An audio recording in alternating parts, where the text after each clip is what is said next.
rolling.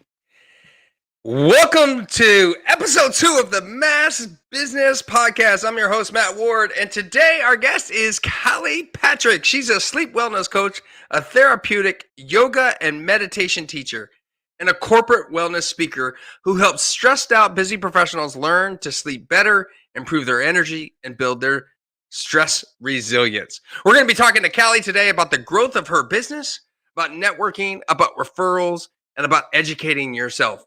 Are you ready? Let's go. High five the world.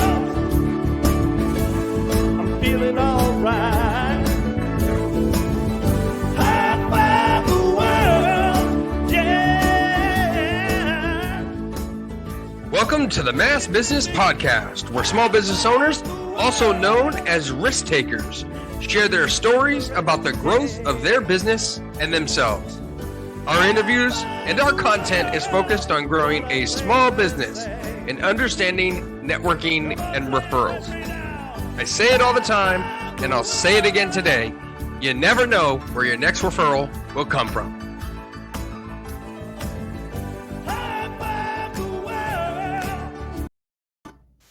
Hey, and welcome to episode 2 of the Mass Business Podcast. Can't even get the name of the podcast right. It's so new, Callie. Well, welcome. Happy to have you on. Thank you. Thank you for having me. I'm excited to be on the new podcast. Yeah, it's so exciting to be doing one of these things, and an everyday podcast is that. So if you're just new to listening to the show, we are every business day of the month. Woo, it's a lot of work and a lot of content, but the good news is they're about 20 minutes long, so you can consume this while you're walking or running. I prefer the walk side of things. Callie, tell everybody what it is you do, who you are, and how you serve the world. Sure. Well, again, I'm a sleep wellness coach. That is my primary business. So I work one-on-one with mostly stressed out, busy professionals, helping them to improve their sleep, prioritize their self-care and their rest so they can have the energy they need to put into their business, to put into their personal life, and hopefully some left over for their passions as well. So 100% pun intended. You didn't just wake up and do this. Right? So No. Tell me briefly, 30 seconds, about your journey to being in business for yourself.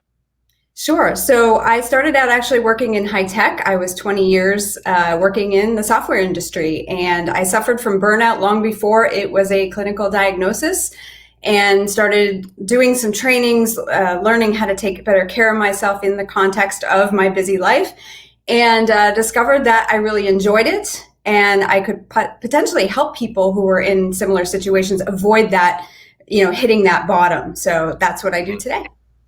And so something I've always felt is that small business owners leave those employed jobs, the corporate work space, to go off on their own. And they're looking generally for 3 things: more money, more time, and more freedom.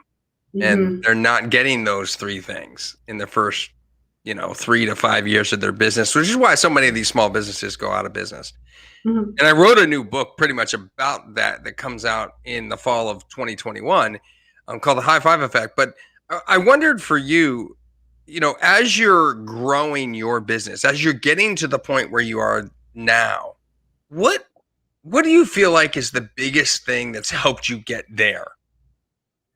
Sure. And actually, it's part of why I started this business, right, is to prioritize my own self-care. Especially when you're a business owner, you are the business, right? I don't have employees. It is me and only me, and I do everything in my business. Of course, I have some, people who help me with specific things, but primarily I am my business. So if I am not well, if I am not well rested, if I don't feel motivated and energized and creative to work with people, then there is no business, right? So what I have really done in terms of growing my business is to make sure that I still have time for myself. I still have those windows of time, whether that's 5 minutes or 15 minutes, to downshift my energy if I need to pick it up if I need to, of course, naturally in healthy ways with movement, taking a walk on a day when the sun is finally out, mm-hmm.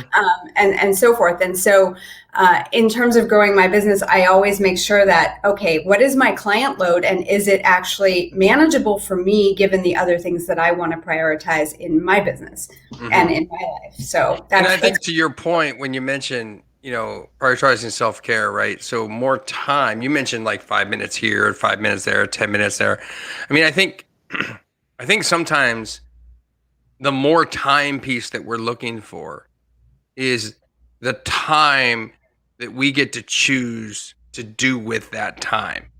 And so Absolutely. that what you're saying is I'll take that time that I'm looking for and I'll use it for self-care. And my self-care is riding an ATV through the woods in New England, which is perfectly fine. Yeah. Or maybe chowing down on a pizza, which is perfectly fine too. But nonetheless, I mean, I think the point is that it's conscious decision making around the time that we spend with our business.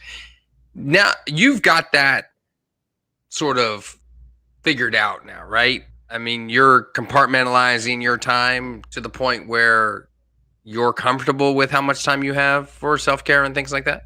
I think it's interesting. We talk a lot about time, and I saw a post this morning about getting more time or saving time. And it's interesting. We all have the same amount of time, right? But I think you hit on an important point there, because when we feel like we have freedom, when we can make a choice that prioritizes us, we feel like there's more time, even though the amount of time is the same. And actually, studies have shown that when we are stressed or feeling overwhelmed, the perception of time that we have is less. So there's the same block of time, but when we just feel like we don't have that freedom and time to make a choice, to make time for ourselves, it feels like time speeds up, right? It feels like there's just never enough, and that compounds on itself. So to be more productive and to feel like you have more time, it's often necessary to kind of take that time for you. But in our minds, it's kind of backwards, right? We think, oh, I have to push through, I have to work harder, I have to save time by doing more. And we actually save time and we improve our perception of the time we have by doing less. And so, and that's so interesting that you talk about that, because one of the things I kind of believe in is this model. There's a book out there called Who, Not How, which is who can do that for you, not how can you get it done. And offloading and outsourcing is a big piece of freeing up time. And I think most people don't connect that to self-care. And that's hugely powerful. You know how much stress exists in a business just trying to figure out what to do next? That's why I have Heather Grant. That is why that's what I do, right? And so I can't do all these things and organize all these things I have to do unless I have somebody behind the scenes helping me out, How do you, as a business owner, how do you stay up to date? How do you educate yourself on a consistent basis? So in terms of business, or my own study in terms of coaching and yoga? Yeah, I mean, so that's part of the business. So I would think, whether you have to learn about project management, or whether you have to learn about business growth, or whether you have to learn about your industry, right? Right. So industry-wise, it's very easy. I actually just completed another health and wellness coaching certification. So every now and then, I have to do continuing education to manage my certifications. And I do that anyway because I just love learning. I think I mentioned as we were organizing this, I'm an avid reader. I tend to read actual books. I love hard copy books. I was going to ask you, hard copy or soft copy, right? Paperback or hard copy? All the way. I love folding down the dog page. Earing? You like the dog ear the pages? Sitting on the sofa with a cup of tea and not having to worry about the light from the screens if I'm reading late at night, right? I don't have to deal with all that. So yeah, I'm a big fan of the library, the local library. I've just taken so much advantage of that, and I think it's great. Of course, I do read blogs. I do listen to podcasts when I go on my walk. So, like you mentioned, moving and listening and being productive on two fronts is really useful. In terms of the business, I think I do participate in certain Facebook groups, especially around health and wellness coaching, because that's the role I'm in. There are not a lot of adult sleep coaches out there. Right now, many of them are for children, but adults need maybe even more help these days than children do. So, but I'm up to date on the sleep research. I listen to TED Talks. I read books that come out on sleep and insomnia. So yeah, a lot of reading. I tend to read versus watch, and that's just kind of my style. I like the written word. So if there's a video on a page, but there's text below it, I will always read. versus Interesting. listen Yeah. or watch the video. But that's my preference. I'm a writer by nature. That's a way that I market my business. I write articles, Yep. and I love reading. So that's just my style. And see, I obviously, having been in the world of web design years ago when I owned an agency, I understand the value of the written blog, right? Because it's hugely beneficial for the SEO and the inbound traffic. But we often don't think about the people that actually like to read this stuff because that's the way they comprehend things. And so I've seen people actually read with their finger on the screen. Yeah, yeah. And for me, actually, personally, when I go to a page and there's just a video of how to do something, or I get very frustrated because I just want to read it. I just want to skim it and see, is it worth, is it worth my time, right, to spend on this? And with a video, I can't do that, right? I have to commit the time to watching it, or commit the time to listening to it. And so, yeah, I think it depends on, your learning style and your preference, and to have multiple channels. Right. I certainly have a YouTube channel with videos. I do a podcast. I do have a written blog. So that people can get access to that information in different ways. That's so cool you mentioned it that way. I was recently on a podcast. It was like a LinkedIn Live, right, with Ramon Ray, a small business influencer, and NetSuite, a brand that is similar to QuickBooks. And I did this LinkedIn Live, and then Ramon asked me to write a blog about referrals. And so I wrote an article for him as a guest, contributor. And then he took it, put it on his website, and then interspersed all the video throughout the paragraphs. And it was a really unique way of like mixing the media. So what I love about that is that if you're skimming it and you're the video watcher, you can watch it. And if you're the reader, you can read it. And you might be more intrigued about, because the blog wasn't about the NetSuite interview. So you might say, oh, well, this blog was interesting. This article was interesting. I might watch that now. And so you might consume both pieces of content, which is rather interesting, I thought. And it's attacking both angles. And I think that's something we don't think about. How long did it take you to figure out how you best learn? Oh gosh, a long time. How I best learn, I've known that for a while. I think what took me a long time was to align that with my business. Sure. Right. So in terms of, I enjoy doing podcasts like this. I enjoy giving webinars, right? So being on camera in this context is very enjoyable and comfortable for me, but I'm not one to hop on Facebook Lives and do these little like short things that a lot of people are doing. And so that required a lot of my energy to kind of get myself motivated to do it and feel disciplined. And then I realized, well, that's just not my style.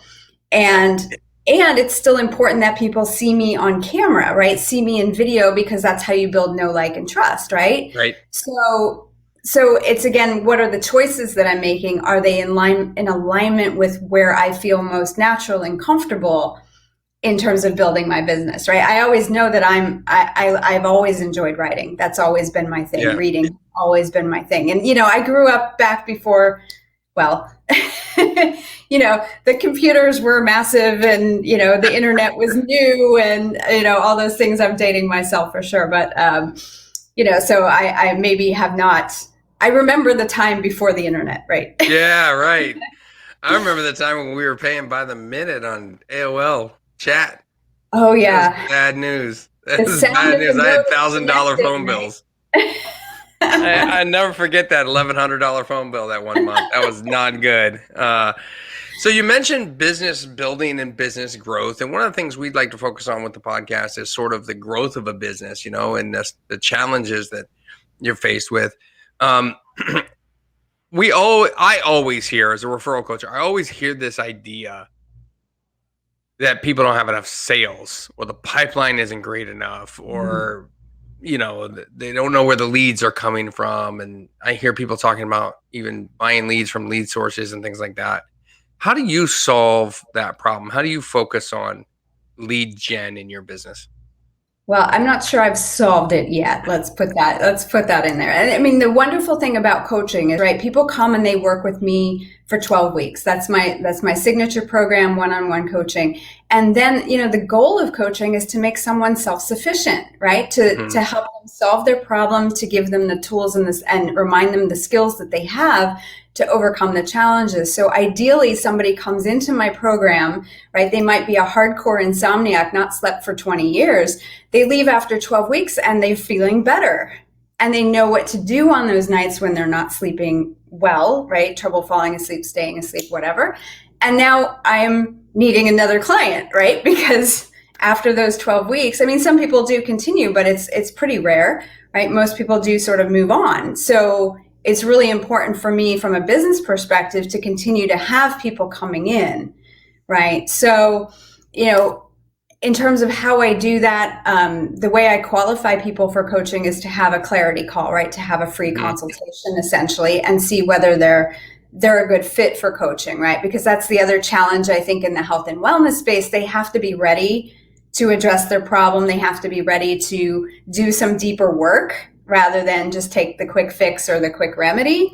So Right. there is an alignment issue there. So the number of leads that come in for me that talk to me, a number of those right off the bat, if they show up for the call, if we have the call, right, the number diminishes as they come Hmm. through. Right? So there's a very small subset of people who are really good coaching candidates, right? And then the Hmm. question becomes, are they willing to invest the time and the money and their energy into solving their problem right now? Right. So Hmm. so my pipeline starts, could start pretty large and then it gets smaller and smaller by the act of qualifying them, right? Sure. Yeah. So I've done a lot of different things, right? I've had Google ads, I've done Facebook ads. For my purposes, I found Google to be much more in alignment because people are actively searching for how to That's sleep right. better at 3 in the Yeah. morning, Yeah. right? And so Now, that do you actually day part those ads? Did you know do you I could do that? do I Day part what? those ads? No, I actually have stopped doing that Uh-huh. because for a time it was really good and then it has slowed down. And so what I'm actually doing now is this later this week I have a meeting with a marketing expert and we are going to just take a look at what's going on in my business, what's working and what's not, Yeah. because I've been feeling like, I'm doing a lot of things, right? I'm on social, I Hmm. blog, I write, and there are things I enjoy, things I don't, but there, as you mentioned, time is limited, energy is limited. And so Yeah. what I would like to get is some outside assistance in terms of Yeah. having direction. These are the top three things you should focus on and, If you go ever from go back to the Google ads, look into day parting so you can run the ads only from 11 there. p.m. to 5 a.m. Right? Mhm. Maybe Yeah. that might be find something of value there. Um, when we talk about business growth, we talk about business management as well. It's not just sales, but it's actually producing the work. It's also managing all the people. I love that you mentioned outsourcing, right? You're bringing in a consultant to help you with that Mhm. marketing piece. What one tool do you use in your business that you could share with the audience that might actually help them in their business? Mm. So in the day-to-day management of just, yeah. Absolutely. I think I commented on this in your Facebook group actually Uh-huh. the other day. So because I come from the technology world, we were big on using Trello, right? A Yep. Kanban board, back in the day. And I still use that. I have boards for everything from, my marketing to, my blog schedule to coaching processes and things, things I want to do.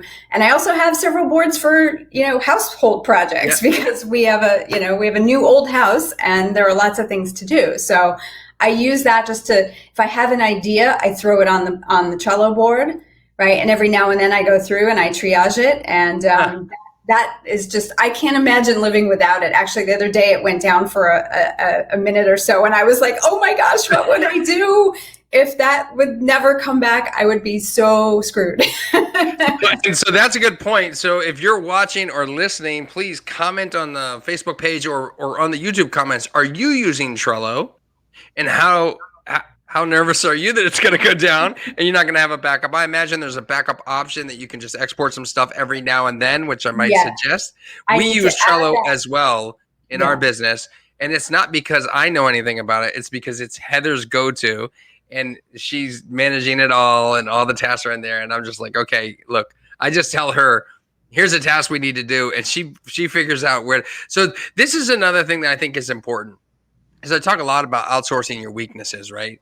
And I'm not a very detail oriented person. I just kind of go with the flow of life. This is just who I am.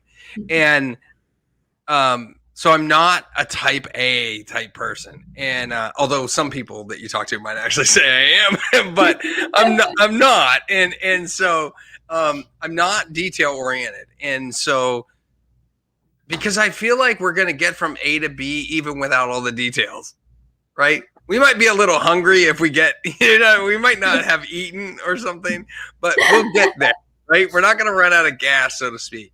But that's why you got to surround yourself with great people that do great things. And, you don't have to, in the small business world, what we focus on is helping the people who have 10 or less people, right? You don't have to always hire someone as an employee to do this. They can be 1099, they can be a contractor, they can be outsourced business.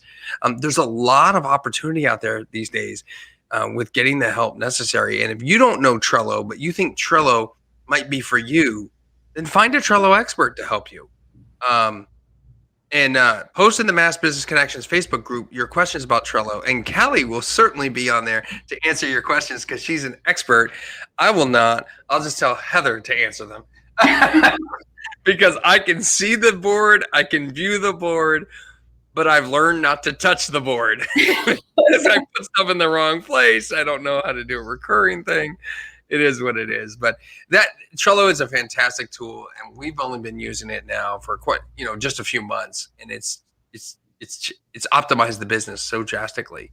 In episode 1, we had Nicole Porter on, and she uses Asana, and I remember her showing me Asana a couple of months ago, and it looks very much like Trello. It almost looks exactly the same. And so Nicole's point was, whatever you use, just be comfortable with it. Absolutely. Yeah. So what one tip would you give our listeners today in regards to growing their business? What one tip would that be? Well, I mean, it depends on the business for sure. But I think one of the things that I often teach my clients about, just in terms of managing all the day-to-day things there are to do, right? Not enough time, is to really decide what is the one thing. I don't know if you've read the book, The One Thing. I love that book because it's what is the one thing that if you did that today or you focused on that for the month or whatever it is, would make the most impact, would have the most impact on your business, your health, your relationships, whatever that is, right? And really commit to that and focus on that, because I think I am a type A, I am in the details, right? Those are the people I work with most often. And we're so often trying to do so many things at one time. And I think it's so helpful for myself to keep reminding myself, okay, this is the one thing that I've decided to do.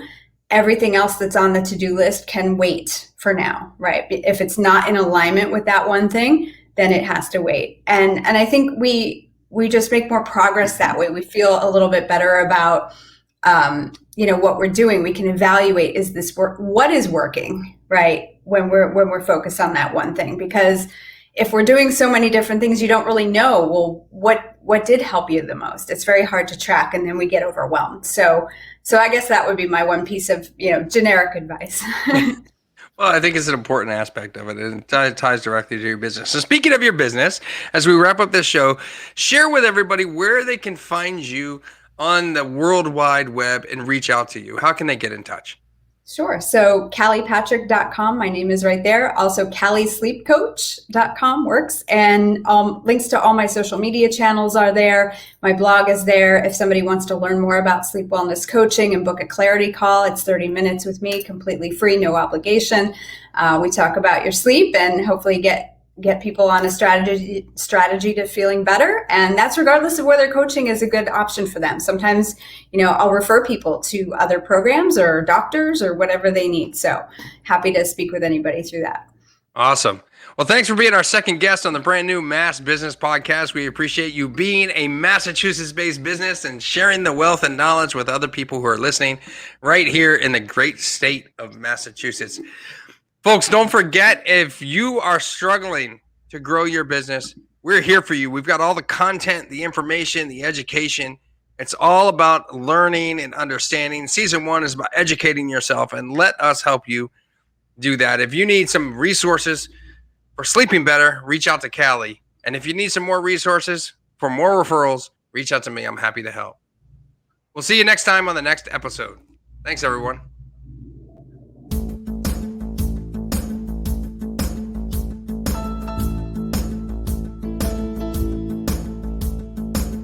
I'm waking up this morning, gonna grab myself a smile.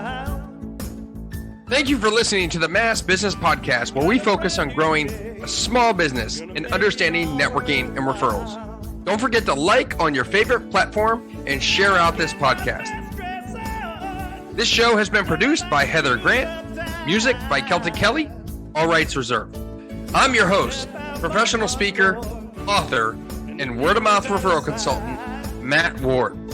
Don't forget to live happy, smile a lot, and high five everyone around you. Feeling alright. High five the world. Yeah, yeah, yeah. High five the world. Make a difference today. High five the world. What a thing to say. Do you feel what I'm telling you? There's really nothing to it.